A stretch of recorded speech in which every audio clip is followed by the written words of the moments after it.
Imagination is the key to creation by Neville Goddard. Today we're discussing imagination as the key to creation.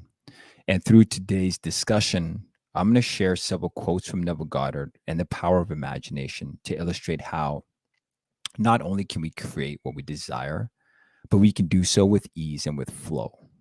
But in order to do this, we must honor our imagination and our desires and facilitate and encourage room for people to dream. Now, it's clear that not all environments are going to support this, right? And I speak to this from the lens of businesses, whether it be entrepreneurship or other forms of leadership. The question is, are the environments that we choose to be a part of creating space for imagination, or is this dismissed because the belief in that culture is all success is a result of hard work and hard work alone? The more action you take, the more work you do, the longer hours you work, the less hours you sleep, the more that you hustle, the more that you grind, the greater the probability that you'll be happy and the greater probability that you'll truly be successful. Is this what is being encouraged? Because when we align with this belief, we tend to believe that this is the only way to create success and to create happiness. Now, from a personal perspective, for the most of my life, I had subscribed to this belief. And I was under the impression that if you work hard and if you make certain sacrifices, you will receive what you want and you will be truly happy. Now, I know now, without a shadow of a doubt, that this is not the way of creating success. Right? This is not the only way to create success. It may be one way of creating success, but it's definitely not the only way to create success. And we have to ask ourselves, what is the end goal? Is it just about money or is it about true alignment? And people will say, well, Patrick, of course you need money to be happy, to live, to provide for your family, to live that life that you often speak about with ease and flow. And yes, I understand that money provides ease. But my ask is, has the goal and desire for material things have become so hypnotizing that it's actually distracted us from A, what is truly important, and B, has the chase for more money, more material become so hypnotizing that it has blinded us from the true power that each one of us possess within as we continue to reach outside of ourselves for happiness.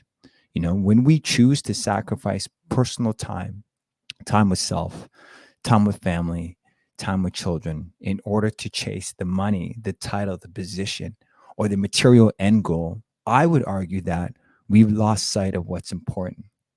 And it's this false sense of security that is now driving us, right? We believe that the only way to get what we want in life now is through hard work and taking action. So we become so preoccupied with it that we actually lose sight of self, right? We neglect time for self, right? Because now being alone to meditate or to reflect is something that we don't want to do. It's become so unbearable that we find time to preoccupy ourselves with other things.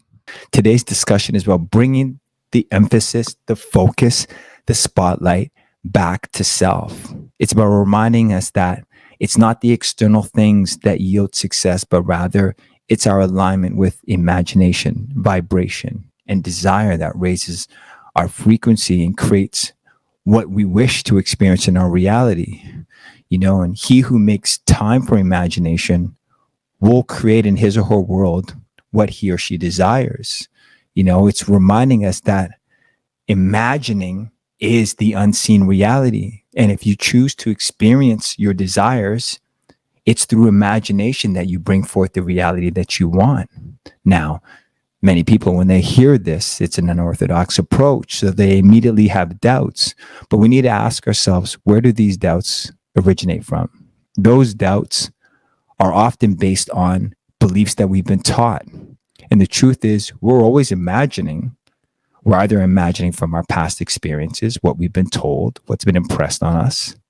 And then those beliefs are impressed on the subconscious and expressed in our outside world.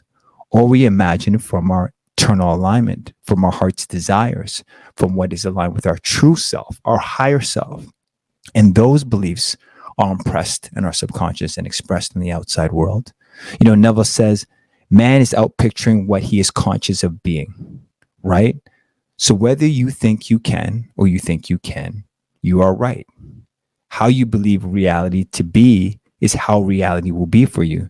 So if you believe that reality and success is a result of hard work, you will draw towards you situations that will reflect this belief and confirm your reality. However, if you believe that reality is formed from imagination and desires, you will realize when you honor these creative elements of your imagination, you will bring forth that in which you imagine. When you attune to what you imagine, you attune to the frequency that draws towards you the right circumstances for you to transcend, for you to evolve, for you to flourish. And that's how you start to draw towards you the people, the places, and circumstances that are in alignment with your skills, so you can create a life with more ease and more flow. Man is what he claims himself to be. So the question is, what are you claiming yourself to be? What do you imagine for yourself? What do you envision your life to be? How do you believe creation takes place? We always have to remember that signs follow. They do not proceed. So as I believe, what I desire, what I want to manifest, what I want to achieve will follow. Neville Goddard says in the first quote here, whatever so things ye desires, when ye pray, believe you have received them, and ye shall have them. Now, what does he mean by this? He's saying, believe that you shall receive, and you shall receive, and whatever you imagine that you are, you shall be. When you believe that you shall receive something in life, you know with absolute certainty that it's on its way, right? You don't question it, you don't doubt it, you never waver. Oftentimes when we expect that something's on its way, we actually start to prepare our surroundings for it, right? We begin to act as if we're waiting for it or it's already arrived. But by doing so, we're becoming what we want. This is the key element in creation from imagination, right? We must imagine ourselves being what we desire. And we must believe that what we imagine for ourselves will take form in our reality. The challenge is many of us find it difficult to imagine our desired states because of limited beliefs or because of past experiences that have told us that, perhaps we are not capable or we are not worthy of achieving those states. In some cases, we want to believe, but when we look at our external world, we don't see anything in our physical world that reflects that in which we imagine. So we begin to doubt the likelihood of that desire. And as a result, we limit the capacity of what we imagine to be true for ourselves, right? What we must remember is, as you imagine you are, you shall be. Right? It's the imagination that sets forth things in motion. It's not the actions, the to-do list, the mechanics, the process that sets forth the action. Yes, they complement, but the prerequisite, the precursor to creation is what we imagine. Neville states it's not the actions and behaviors of the good man that should be matched, but it's his point of view. Outer forms are useless if inner state is not changed. We often look at others. We often look at what others do for success and we say, oh, I'm going to copy that, or I'm going to emulate that, or I'm going to follow those steps and actions, the same steps and actions that my colleagues or my competitors or my friends or even my enemies, the actions that they've taken to yield positive results. And if they've gotten positive results, then I should get positive results.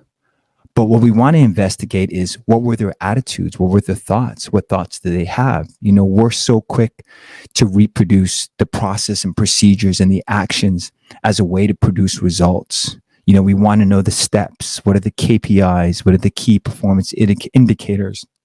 Right? We want to be able to measure this performance. And it's not to say that these things are not important. But what we want to understand is what's driving these actions is one's attitudes. It's one's beliefs. Does one imagine themselves receiving the results that they want?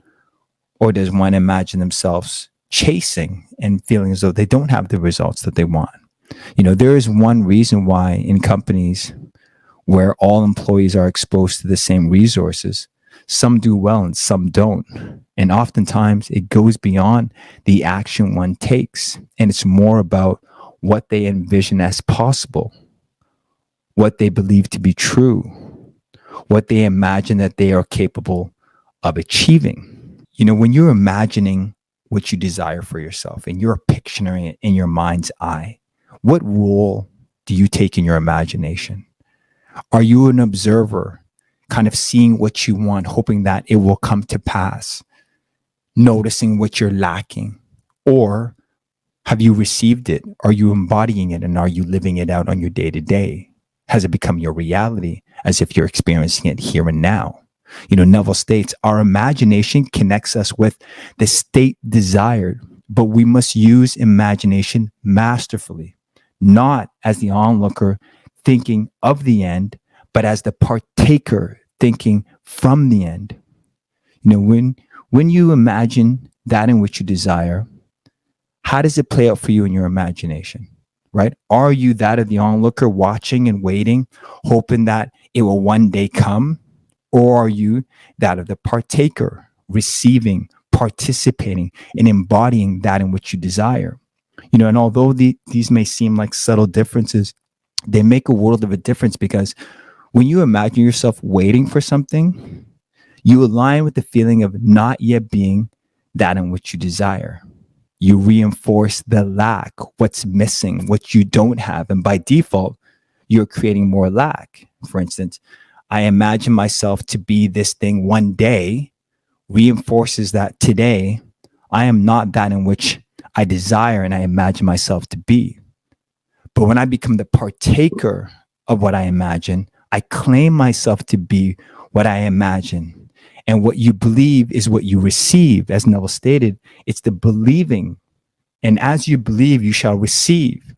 It's the same thing as saying that what you imagine, you shall be. Right? It's the imagination that sets us free. It's the imagination that allows us to bypass the reality that we experience on the third dimension. Right? And Neville states, through imagination, man escapes from the limitation of the senses and the bondage of reasoning. We're often depending on logic and reasoning and what we see and what we experience through our five senses. And we allow that to derail us from what we imagine. But we want to understand that those experiences are the effects. It's the imagination that is the true cause. The Neville states, nothing appears or continues in being by a power of its own. Events happen because comparatively stable imaginal activities created them, and they continue in being by virtue of the support they receive from such imaginal activities. Sometimes we experience things in our reality that are not congruent with what we want. And when this happens, we're quick to blame our outside world for what we're experiencing. But the truth is, nothing appears or continues to being in power on its own, right? All that we experience in our outside worlds is a reflection of our imagination and what's been impressed on our subconscious. Now, the benefit of knowing this is that when things are showing up in your outside world that are not congruent with what you want to experience, we can trace it back to the limited beliefs, the doubts, the fears, the hesitations, the indecisions that we hold within and that are producing this result without. And when we have line of sight of this, we become empowered because we're no longer reacting to the circumstances of the outside world, right? We no longer blame conditions. We no longer blame people or places or circumstances, because we know that events happen because comparatively stable imaginal activities have created them. And they'll continue in being only as long as they receive such support. As long as we continue to invest in our fears, doubts, limited beliefs, and indecisions, as long as we invest in them and give them energy, they will continue to be impressed in our subconscious, and they will continue to be expressed in our outside world. And we continue to experience those things in our reality, right? As long as we continue to give them support, they will continue to be created. Our goal is to bring forth what we desire. And we do this by going within, paying attention to what we're impressing on our subconscious.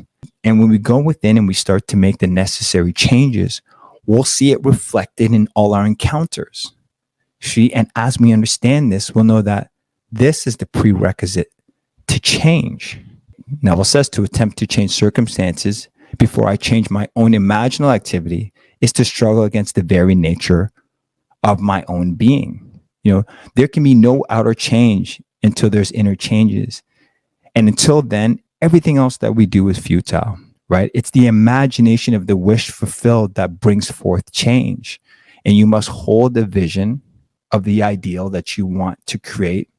And this programs your subconscious mind, and then your behaviors and your experiences will manifest accordingly. But at the infancy of this journey, at the beginning, this is going to require a heightened degree of awareness because the outer world is constantly taking our attention away from what truly matters. And until we come across information like this, we are not sure of how to hold our attention on our vision, on our imagination, while removing the things that are incongruent with what we desire. And when we're unaware, we'll want to revert back to the old ways of doing things where we were more, say, reactive, and where we operated out of, say, the effect side of things instead of being on the cause side of things. You know, Neville states, your imagination is your reality. And many of us, we go about creating reality by default. There's only a select few of us that actually get to a place where we really want to start to listen to ourselves and begin to tune into what we truly desire. We start to pay attention to signs, symbols, and synchronicities that are constantly guiding us. And as we align with our higher self and our true self, we constantly see that we're constantly being guided, you know, and this is where we tap into our creativity. This is where innovation comes from. This is when we have a unique way of solving problems, right? This is the beauty of imagination. You know, when you start to shift your belief to a knowingness that imagination creates your reality, you start to see even more and more signs that are guiding you to what you're supposed to create. And you start to discern where you receive information and whether the information that you're receiving is truly empowering, is beneficial to where you want to go and beneficial to what you want to create. Is it empowering you or is it disempowering you? Ultimately, the idea is to pay attention to where information is coming from. Do you feel as though you are responsible for what you impress in your subconscious and what you bring forth? Or are you allowing the outside world to influence you? And the influences and the messaging and the words and the opinions that you get, are you able to drown them out? Or do they really derail you from what you want? Or are they aligned with your desires? You know, Neville states that all imaginative men and women are forever casting forth enchantments. And all passive men and women who have no powerful imaginative lives are constantly passing under the spell of their power. You know, you either take responsibility for what you imagine, what you desire, and what you imprint on the subconscious via programming so you can obtain your wish fulfilled, or other people, circumstances, and events will program your subconscious for you. You know, you can have it one way where you create reality based on your imagination, or you can be passive about it and you can create by default or by external influence. You know, when you're aware of the power of your imagination, you're on the cause side of things. You know, you are empowered and you influence change because you understand the elements of creation. You move with more ease and flow and more grace. And what you imagine and what you desire will be impressed on your subconscious and expressed in the outside world. You understand that you have the ability to channel positive thinking that aligns with your desires. And by doing so, you can bring forth what you desire into form. When you're unaware of how you create and you're unaware of this information, you don't see the signs, the symbols, and the synchronicities that are guiding you. And you're reactive to life because you're on the effect side of the equation. And if you don't see how impressionable your thoughts are, you fail to guard your thoughts. You know, what we want to do is be more conscious of how we're being programmed each day. What ideas are others projecting onto me? What is my culture telling me? What is the dominant message in society telling me? What are my views regarding success and happiness and how it's formulated? Do I follow messages blindly, or can I discern what I believe and what I don't believe? What I allow in my subconscious and what I don't allow? You know, we have to remember that 95% of buying decisions are in some way influenced by our subconscious mind. So to not guard it is to leave yourself open to influence. You know, Neville stated, either you're impressing the beliefs that you want on your subconscious mind, or they be impressed by your outside world and outside influences. There is constantly information coming towards us. From a young age, we're constantly being programmed by our parents, by our friends, by the media, by society at large, through culture, through religion, through institutions, through educational institutions. There's constantly telling you through marketing, everything bidding for your attention. We really have to silence the noise, silence the opinions of others so we can really tap into our own intuitive, instinctual guidance and allow that to be our guide and not allow the noise to derail us. Neville Goddard said, if there's something tonight that you really want in this world, then experience in imagination what you experience in the flesh, where you realize your goal, and deafen your ears and blind your eyes to all that denies the reality of your assumption. Deafen your ears and blind your eyes, meaning you must hold the vision until it manifests in your reality, right? Either you take in information that aligns with your desires, or you take in information from your environment that disempowers you and results in you never manifesting your vision, right? The goal is to support your vision with empowering information.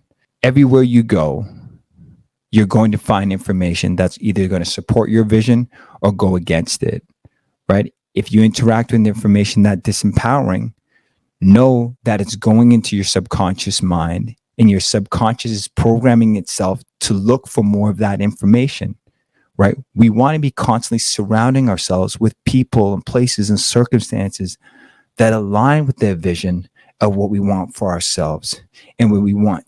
And we also want to deafen our ears and close our eyes to people, places, and circumstances that are disempowering and don't align with our definite chief aim and what we imagine ourselves to be. Now, Neville says, the imaginative man does not deny the reality of the senses, but he knows that it is the inner world of continuous imagination that is the force by which the senses' outer world of becoming is brought to pass. He sees the outer world in all its happenings as projections of the inner world of imagination. When we say close your eyes and ears to the things in the material world that don't align with your self-image, we're not asking you to deny these things. What you experience in the third dimensional plane via the lens of your five senses is very real, right? It has the capability to influence you to the point where those experiences can create empowering and perhaps, based on the experience, disempowering beliefs.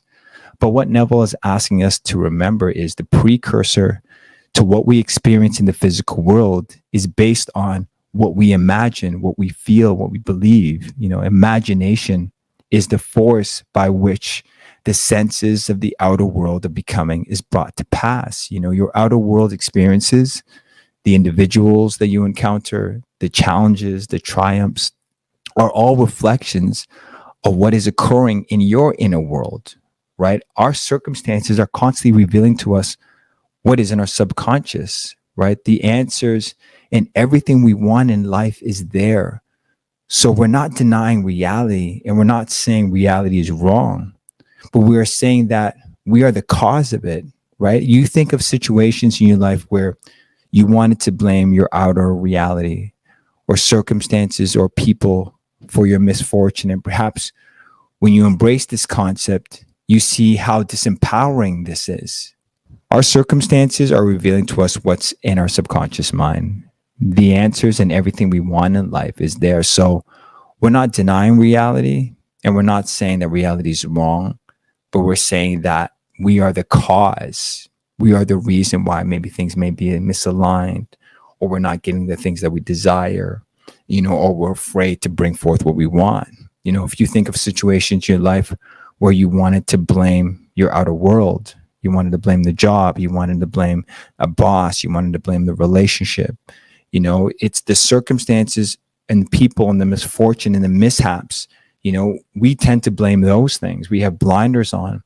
But if we embrace this concept, we start to see how disempowering this is, because it says that we have no power, and all the causes for our mishaps are those other people, places, and circumstances. They're everything that's outside of us, And for me, when I look at this has made me take a look at my reality. It's forced me to go within and take the necessary steps to shift my attention off the outside world and to bring it within. We all have to pay attention to our thoughts. We all have to find time and carve out time to befriend ourselves, to get to know ourselves, sit with ourselves and reflect, understand what our subconscious is telling us. Because if you haven't made peace with your subconscious, you won't be comfortable sitting alone. You'll find it frustrating to try to meditate. You'll find that you'll want to do something else. You're going to be preoccupied with filling your time with stuff to do, with distractions. You're going to submerge yourself in the external world, right? You're going to want to hide away from yourself. But what you're actually doing is you're suppressing your thoughts and your fears, those beliefs. And those beliefs over time are going to be manifested because they're being impressed in your subconscious, and you're going to experience them in your outer world. So ultimately, what we want to do is really reframe ourselves, recalibrate ourselves. And those that take the time to go within, remove any limited beliefs, doubts, fears, and limitations, will begin this process of changing what is limiting them, what is preventing them from being the best version of themselves. They're going to change the things that are preventing them from aligning with their higher self. They'll start to understand that they themselves have been the cause. So they'll start to take responsibility for everything. And if we don't take the time to see how our imagination works, if we don't take the time to understand our blind spots, we'll always be reactive to life. We'll always be on the effect side of things. But we have to understand that we have the power to shift things. We have the power to reframe things. And we have the power to experience the world the way we desire to experience it. But the root and the foundation of this is developing your imagination. Understand what you bring forth. Understand your alignment within so you can experience what you want without. Neville states there is nothing more important than developing your imagination to transform your life from the inside world of your thoughts and feelings to the outside world of your results and manifestations. And when you embrace this concept, you can do things on a level you've never imagined. As we continue down this journey of personal development and growth, our attention is constantly being pulled between the outer world of results and the inner world of alignment and imagination. And for some of us, we invest more in the outer world because we believe that the outer world is responsible for our happiness. And through the outer world, we attain the material things that we want. But when we operate from the inside out, we don't depend on circumstances, people, places, or things for validation or to make us happy. You understand that you can foster your own happiness by aligning with your truth. And one's truth is not found outside of self, but rather one's truth is found within. And to know this is to create more ease and flow in your life, because you understand that when you are feeling out of alignment, you just turn within. You align with self. You create time for self. You do the necessary work on yourself because you're constantly being guided for what's meant for you, right? You're not at the mercy of external situations or validations from others to make you feel whole or make you feel happy or make you feel validated, right? And this is the idea. We have to constantly bring the attention back inwards because it's through changing within that we feel empowered. If we rely on external circumstances, people, places to make us happy, we're always going to feel that we're at the beck and call of others in order to lift ourselves up. We're going to feel like we need validation from others. We need things in the material world. We need that promotion. We need that validation in order to feel whole and complete. Neville says, experience has convinced me that an assumption, though false, if persisted, will harden into fact. That continuous imagination is sufficient for all things, and all my reasonable plans and actions will never make up for my lack of continuous imagination.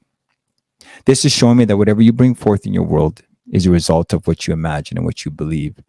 So regardless of what you're experiencing in your reality, it's your imagination and what you believe that's actually responsible for what you bring forth. So even if you're experiencing things that don't align with what you want or incongruent with what you desire, you can take your attention off the physical world, off the world of your five senses, and put your energy on your desires and your imagination. Neville always says, man's world is imagination pushed outward. Therefore, take your attention off the things that are incongruent, Remove yourself from environments that don't confirm what you desire. Focus on your imagination. But when you focus on your imagination, paint the picture that's vivid. Paint a picture that you can feel, touch, smell, taste, hold in your imagination. And the more color you give it, the more vividness you give it, the more real it becomes. And the more real it becomes, the more you start to dwell in that imagination. And as you dwell in that vivid imagination, you start to take the steps to bring that imagination into form. And as I begin to bring it into form, I'll start to experience that ideal state of my reality. All things are possible to man because man is all imagination, and imagination creates reality. If you know what you want, imagine that you have it. If you know what you want to be, imagine that you are it. You know, as I continue down this path of alignment, spirituality, and self-discovery, one thing I'm sure of is that anything I believe in, whether based on conditioning, past programming, will come true if that is my belief.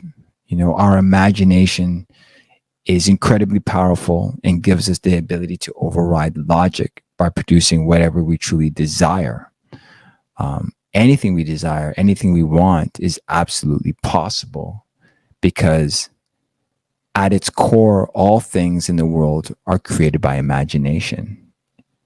And once we can see past our limiting beliefs, doubts, fears, conditioning, programming, and what our five senses are telling us, we'll see the truth. And the truth is, whatever we want, we can attain.